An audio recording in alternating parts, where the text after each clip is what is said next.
Okay, now, I don't have a big following to do a live and get thousands of people on, but I've decided to start a new video, which is basically going to be my thoughts. When I'm walking around, if something comes to my mind that I want to talk about, I'm just going to quickly talk about it. They're going to be short, they're going to be sweet, they're going to be unedited. I don't have my speakers on, sorry about the sound. This is where I'm at right now in Port Macquarie, Australia. Massive surf, might be a bit noisy, and I'm sitting with Archie. But I just want to do a couple of thoughts today. You guys will watch it later, and that's fine. So, first one I want to talk about is the realities of dog training and how easy it is when it comes to certain things. Let's talk about loose lead walking today, or heeling. Now, this is made to look pretty easy on a lot of channels, and you'll think that they're getting that result fairly easy. Often these are done in very controlled environments, and it can be challenging. So the reality is getting your dog to heel and walk well beside you can be difficult. It can be very hard, can take time. A lot of the videos you'll see are done with a lot of food rewards, and that is fine, but it's in a very controlled environment. It looks like this dog's heeling perfect. But guys, let me tell you the reality of getting a dog heeling in an area like this, walking, loosely walking, where I'm going to walk, can be difficult. It can take time. So you need to understand the reality of that and the patience you need to get your dog on a loose lead. Some dogs are easy, absolutely. Some dogs just walk by your side, I think would agree. Some dogs are just easy dogs, good dogs. They just walk there, they're not sort of pullers and they don't want to be out front, like Archie. This is Archie. But you got to do the work. There's a lot of different methods. That brings me to the next topic, the methods you use to train your dog. Now, there's a lot of debate right now about which is best, a lot of arguments online, which I'm not going to get into. But I do know that to stop certain behaviors, let's use Archie as an example here. If I want to get this guy stopping this in this environment, this here needs to be used correctly, this slip lead. It's not a matter of just pulling from here. If I want to, so you can see him out the front there. If I stop, a little look back, good boy. And then we go again and we look where he is. And if he does it again, I'm just going to do a little stop and check. A little correction, tiny.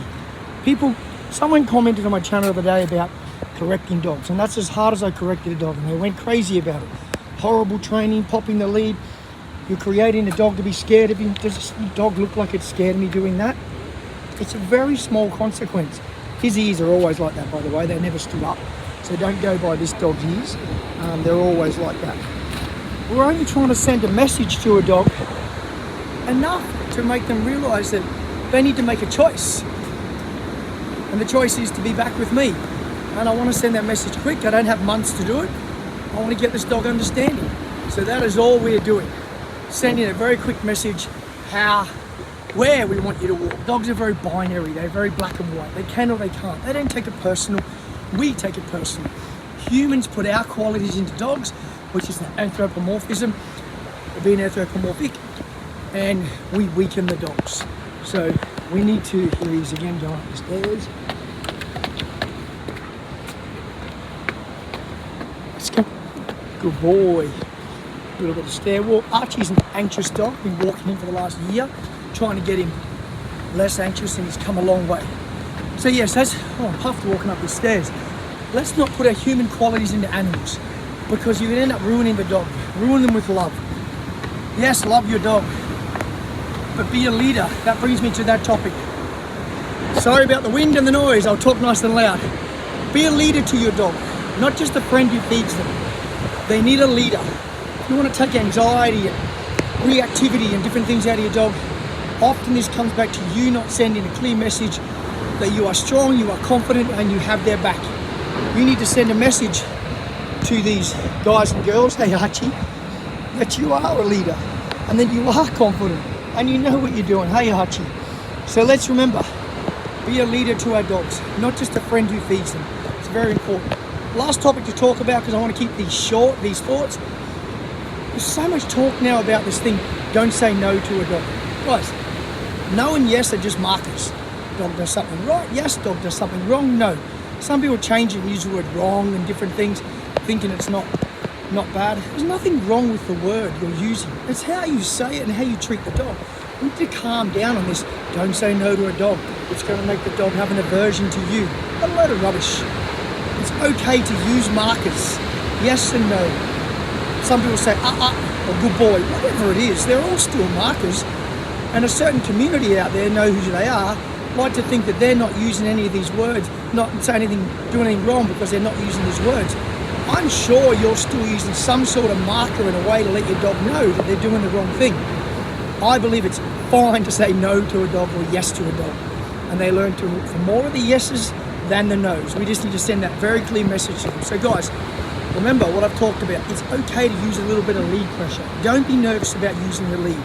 If you're going to get caught up in using food forever with your dog, you're going to be battling for a long time. Not all dogs, but most. The reality is, in this world out here with this sort of area, getting these guys and girls focused can be a challenge. And often, food is not valuable enough. It's not enough of a decision for the dog to go, yes, I want the food, compared to doing what else I'm going to do. With your children, you use things like that. You're okay with saying to your children no and yes, so you should be okay with your dog. If your child is doing something wrong, you don't put a chocolate bar in front of their face saying, please don't do that. You tell them, no, don't do that. And they learn consequences. In life, we need checks and balances. We need to understand what is right, what is wrong. That is why we don't speed, we don't rob banks, because we know there's a consequence if we do that. That is the same with your dog. It is okay for your dog to have consequences. Anyway, that's enough of my thoughts today. Like I said, I don't have a big following, no one's watching it live, but you'll watch it later. I'm just going to do these randomly when I feel I have something to say that may annoy me. I have a bit of a rant, from my opinion, for what it's worth. It doesn't make me an expert, it doesn't make me always correct, but they're just my thoughts on what I've learned in dog training over the years and tried and tested methods. And yeah, hope you liked it, something different. And that's it. Thanks for watching. See ya.